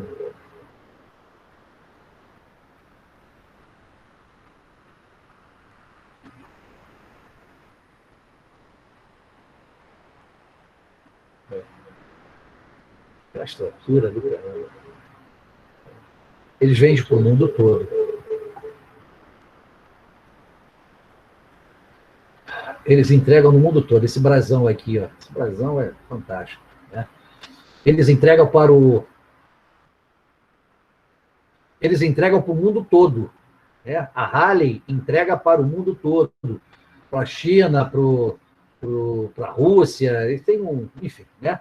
Então, veja só. Olha aqui, ó. Vocês vão ter 10 minutos para trazer aqui estratégias para nós aumentarmos o nosso lucro. Então, o que acontece aqui? Ó? É uma empresa que quase faliu, é uma empresa centenária, já registra pelo 12º ano consecutivo recordes, é uma empresa que produziu 132 mil motos, mas se tivesse produzido o dobro, teria vendido.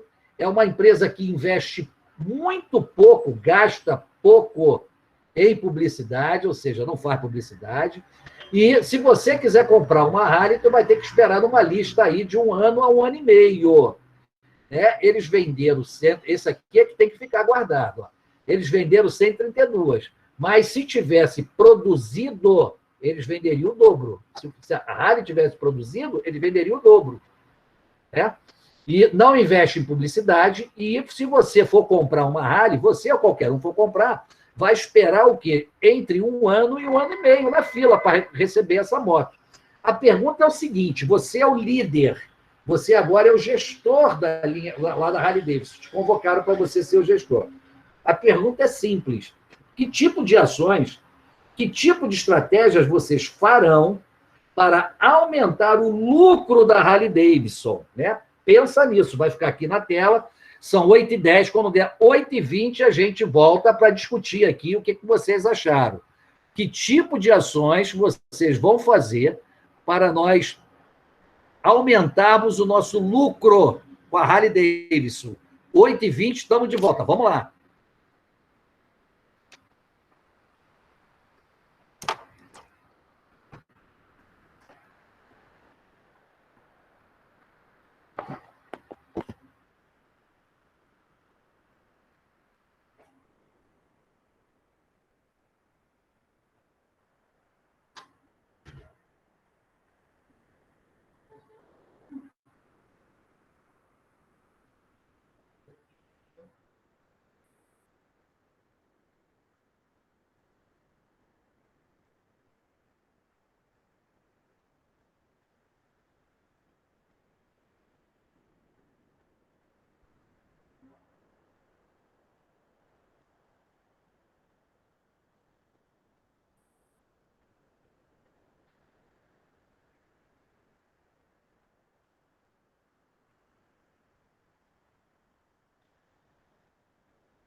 Alô, alô, alô, alô. Alô, alô, alô, alô.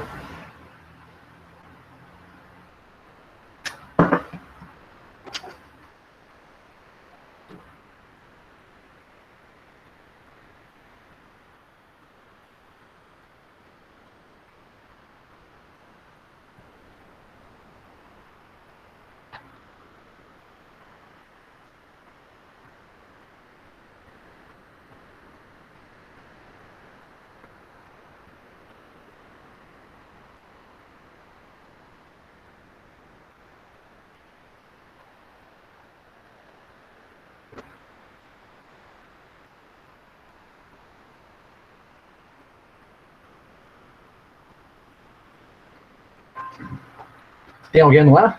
Alô? Tem alguém assistindo? Tem alguém? Opa, professor. Professor, estamos aqui. Vamos lá, então. Beleza? Vamos lá, o que vocês... Alô, alô, tá me ouvindo? Sim. Beleza. Então, vamos lá. O que vocês têm aqui? Quais seriam as soluções que nós podemos propor lá aos executivos da Harley para a gente aumentar esse lucro, hein? Eu adotaria, professor, duas medidas Vamos lá. eu acho que na minha visão, acho que está bem óbvias. Eu aumentaria a produtividade da produção, né? Isso, e criaria modelos de moto diferenciados, talvez até modelos customizados, e venderia esses modelos por um valor, obviamente, um valor maior do que os atuais. Venderia mais caro. Automaticamente, isso aumentaria o lucro da empresa, e como é um produto que todo mundo conhece, compra e gosta, né, e tem poder aquisitivo para isso, não teria um problema desse produto meio que customizado encalhar ou criar algum tipo de estoque, né? Automaticamente fabricou, já vende, fabricou, já saiu. Entendi. E por ser um produto ou seja, o dinheiro que a gente pegaria investindo em propaganda, o qual a empresa não investe muito em propaganda, poderia ser utilizado justamente nessa produção, aumento da produção, né, e criar modelos de moto talvez customizados, com um valor maior. Valeu, Giovanni, parabéns, isso mesmo. Olha só que eu me esqueci de falar. Vocês sabem, eu não sabia também não, vim saber depois, que na linha de produção, uma Harley é diferente da outra, né? Mesmo eles produzindo centenas de milhares de motos, uma é diferente da outra. Eles nunca colocam uma moto igual à outra.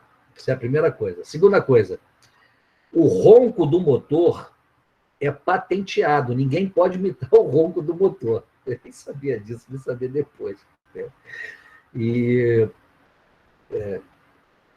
eu tive um aluno que... Eu não consegui entender a segunda coisa, que cortou aqui um pouco O ronco do motor é patenteado. Ninguém pode ter o ronco do motor igual da Harley. Então aí eu já não sei mais o que fazer, não, tá? Já não sei mais o que... Eu me lembro, eu tinha um aluno, já tem um tempinho, já tem um tempo.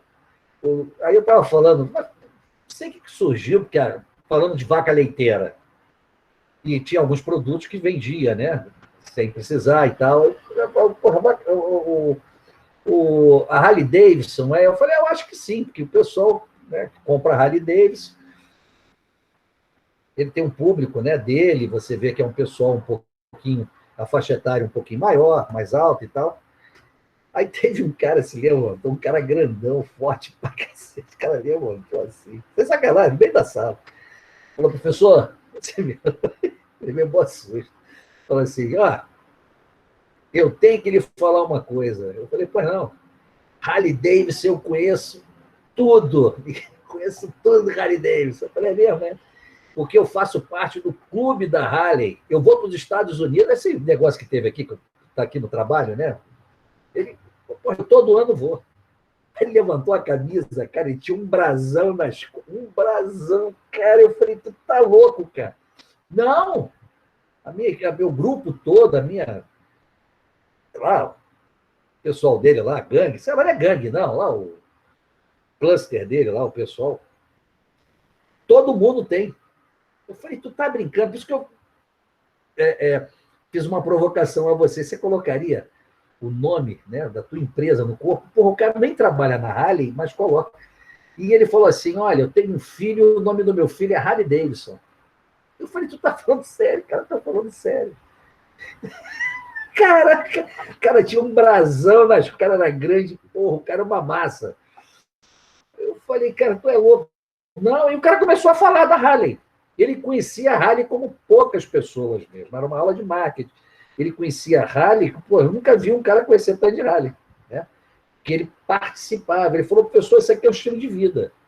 Isso aqui não é uma moto. A Harley é um estilo de vida, né? Aí eu, porra, parabenizei ele, parabéns, é isso mesmo, tá legal. Tá. Você vê que ponto chega, né, essa ligação com a marca, as pessoas ligação com a marca. E você está pensando que é brincadeira, depois eu fui até ver. Clica, né, no painel que tem controle de natalidade. Como é que é o nome? Esqueci o nome. Você clica ali e clica Harley Davidson. Tu vai ver a centena de milhares de pessoas que tem Harley Davidson. Deixa eu ver se eu digo para vocês aqui. É o painel da transparência. É o painel da transparência. Você clica lá no painel da transparência, você vai ver a quantidade de pessoas que tem o nome Harley Davidson. Procura lá pelos nomes e clica lá, Harley Davidson. Tu vai ver a quantidade de pessoas. É realmente uma conexão visceral.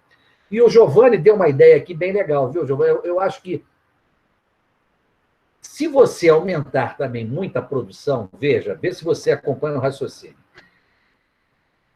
Essa espera de um ano na fila, 1 ano e meio, isso eu acho que é o charme, né? Isso é o elan, né? Isso é o mise-en-place, isso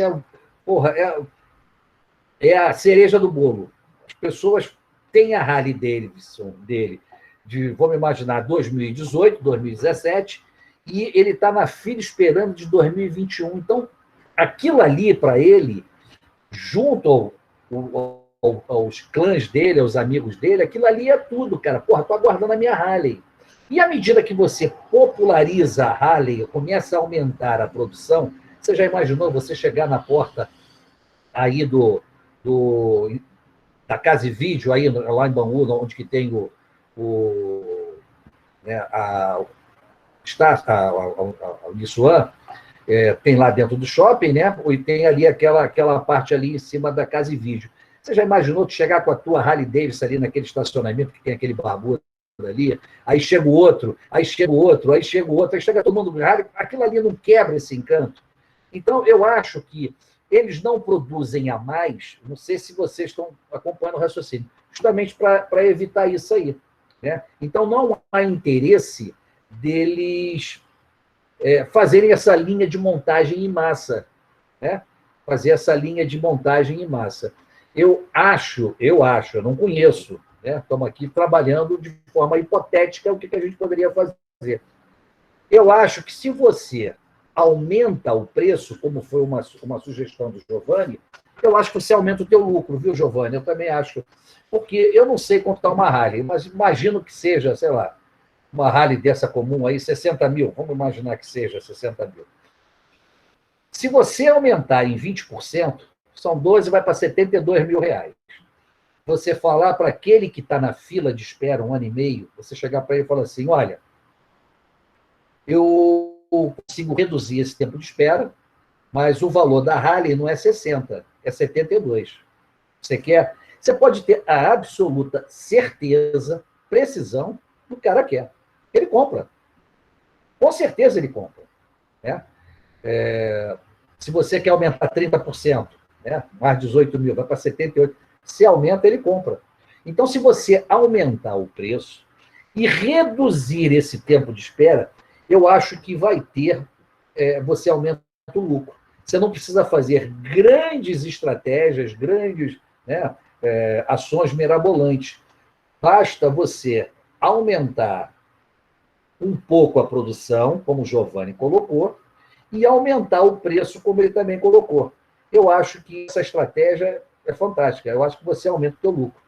Aos poucos, muitas das pessoas que estão na espera, 1 ano e pouco, e a Harley ligar para ele e falar assim, olha aqui, ó, tem aqui a Harley, você vai receber daqui a 12 meses, só que agora você pode receber daqui a 3 meses, mas o preço dela não é 60, é 78 agora.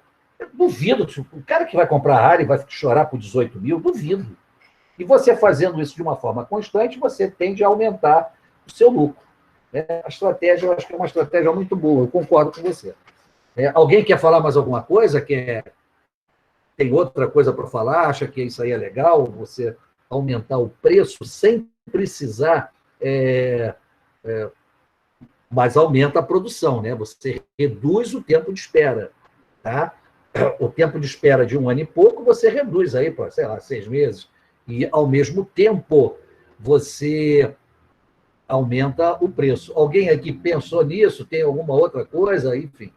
Hein, professor? Só para complementar, só para tentar seguir o raciocínio do senhor, né? E do Giovanni também. Eu acho que aumentando o preço, claro, você vai conseguir um lucro, né, em cima disso, reduzindo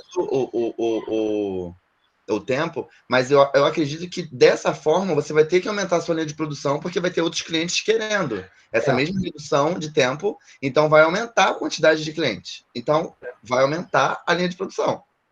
Você aumenta um pouco a produção. Sim, né? Mas você não pode popularizar, Jorge. Se você popularizar... acaba aquele encanto, igual aquela cerveja passada, né? Eu acho. Você já pensou, você chegar aí na... vamos voltar ao mesmo exemplo. Aí tu chega aí... Seria... do lado da Casa e Verde, daqui a pouco vem o Giovanni, aí daqui a pouco vem o Alex, daqui a pouco vem eu. Vamos dizer assim, uma redução de tempo por uma linha específica, para mais cara, vamos dizer assim. Eu não sei vocês, mas eu vejo... Ou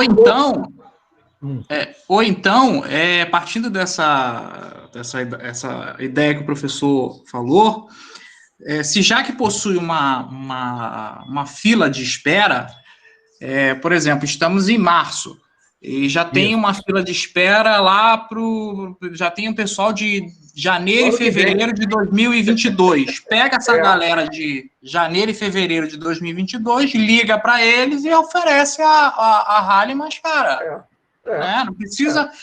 pode escolher um grupo específico, né? Pode escolher um grupo específico e ver e tentar vender para essas pessoas. Se não conseguir, parte para março do ano que vem, ou aí vai para abril, e assim sucessivamente. Vende mais caro, aumenta o lucro da empresa, aumenta ali um pouquinho a produtividade, mas não tornaria esse produto muito acessível ao mercado, assim, de fácil acesso ao mercado. É ótima ideia. E mais, né? E mais. Se você, por exemplo, eu não sei, mas eu vejo muito pouco o público feminino com essa moto. Eu acho que é uma moto muito... Como é que se diz? É uma moto muito... muito bruta? Muito pesada, né? Uma moto muito pesada. Não sei se... eu tenho uma amiga que tem uma. Tem. Não, eu estou perguntando porque eu não sei, não é? Não estou afirmando, estou perguntando. Eu não vejo assim tanto, né?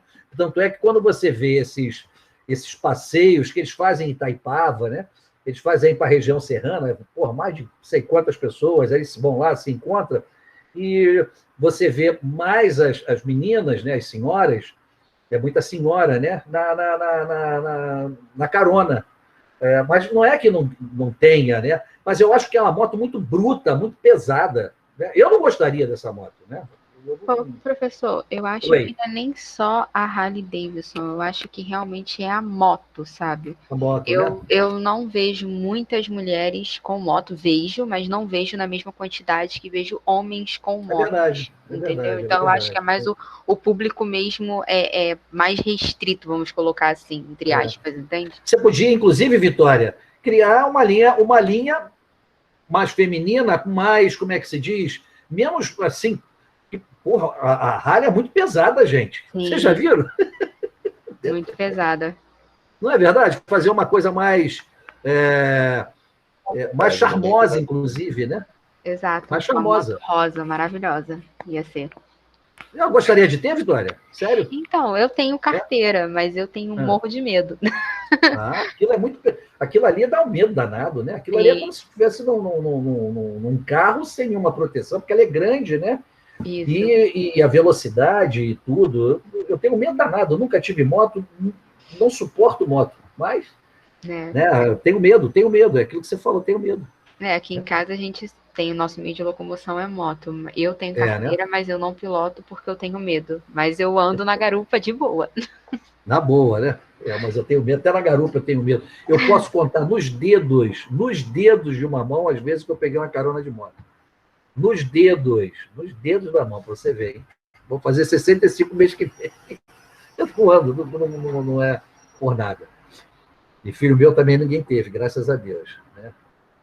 A minha mulher, até quando nova, gostava, mas como eu era mais enjoado, não usava, não tinha. Mas os pais dela também não deixavam, não. Né? Porque a moto como é que se diz? Muito acidente, né? Mas uma Harley quando passa uma Harley, todo mundo abre, né? Todo mundo sai para a Harley passar, né? A Harley é fantástica. Deixa eu só fechar aqui com vocês. Já está aqui a aula 3, para você estar lá no modelo, está lá no sistema, né? Para nós verificarmos como é que é essa parte essa evolução, né? Até chegar aqui na Harley, né? No início do processo, né, nós tínhamos o quê? O início do processo produtivo era aquele homem primitivo, né? Nós tínhamos lá vou aumentar aqui, o homem primitivo, né? Qualidade nos utensílios fabricados para garantir a sobrevivência, a formação da sociedade começa a surgir os artesãos, né? Intensificação na atividade comercial. Aí depois foi passando, entrou a era da inspeção, né? Nós saímos lá da era da pedra, aí começou a surgir a era da inspeção, que é a Revolução Industrial, né? O surgimento da fase da inspeção, com Taylor, com a administração científica, né? Com Fayol, com Henry Ford, com Elton Mayo, com Max Weber, aí começou a surgir todas essas teorias, né? Da administração, trabalhando, e agora você entra na fase do controle mesmo da qualidade, né? A fase do controle é aprimoramento mesmo. Então, você vê lá o Deming, né? Vê Juran, vê adotando lá os PDCA, 5Ws, Pareto, né? Ishikawa, eles começam a utilizar essas ferramentas para quê? Para ter a parte do controle da qualidade. Então, nos dias de hoje,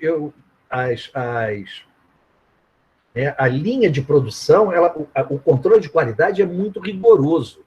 Às vezes a gente fala assim, o produto saiu da linha de produção, saiu da fábrica com defeito. Rapaz, olha, isso aí é uma das coisas que tem sensores hoje em dia, você tem sensores para fazer, né, a avaliação se teve algum defeito, se houve alguma anormalidade. Né? Você tem sensores, as coisas são... Antigamente era tudo através do olhar. Né? Quando eu digo para vocês, olha só, a fábrica aqui da Unilever que fazia caldo de carne, caldo de galinha, caldo de legumes, fazia maionese, ela ficava na marginal do Tietê, né, do rio Tietê, em São Paulo. Então, eu fiquei naquela fábrica um bom tempo. Depois é que ela fez uma fábrica em Pouso Alegre, em Belo Horizonte, já com tecnologia mais moderna. Mas eu peguei a tecnologia, olha só, né, para você fazer o caldo de galinha, o que eles faziam? Isso aqui eu peguei, né? Eles jogavam o frango, né, numa água fervente, tirava, né, e as penas saíam com muito mais facilidade, eles depenavam. E depois eles faziam, né, aí eram funcionários, faziam a separação, né, da carne, da pele e dos ossos. O cara, manualmente, eles faziam aquela separação. E quando eu comecei a ver aquilo, a primeira vez que eu vi aquilo, eu perguntei para o chefe da fábrica, falei, mas vem cá, como é que ele consegue fazer isso? Não passa nenhum osso, não passa nada. Ele falou assim, não, ele tem as falanges, né, já estão trabalhando nisso há muitos anos, eles conseguem detectar, fazer essa separação com uma facilidade muito grande. Você vê, né? Uma coisa bem tupiniquim mesmo, né? Aí o tempo foi passando. Hoje você tem máquina que suga, tem parte lá que suga o osso, suga tudo, espreme, sai o suco da carne, sai tudo da carne do frango, mas tudo era feito como? Né? Você, para fazer o caldo, você botava lá pedaços de carne, né? E ele ficava ali assando durante horas, né? Aí depois espremia aquilo tudo, saía o caldo, aí depois desidratava o produto. O que é desidratar? Retirava, aí ficava aqueles cubinhos, né? Ainda até hoje faz isso. Tem isso, mas a qualidade, né? A produção de fazer as coisas era tudo manual. Fiquei, quando eu conto isso, eu estou jurássico. Né? Eu me lembro que eu tinha entrado na empresa, estava conhecendo, os caras fazendo a separação, os funcionários fazendo a separação, né, manualmente, com as falanges. Caramba, como é que pode um negócio desse? Você vê, né? A evolução da coisa. Tá hoje aí, nós estamos vendo aí. E agora nós... quando você... Não sei se foi que eu mostrei para vocês a Coca-Cola, se eu não mostrei, vou mostrar, sei lá.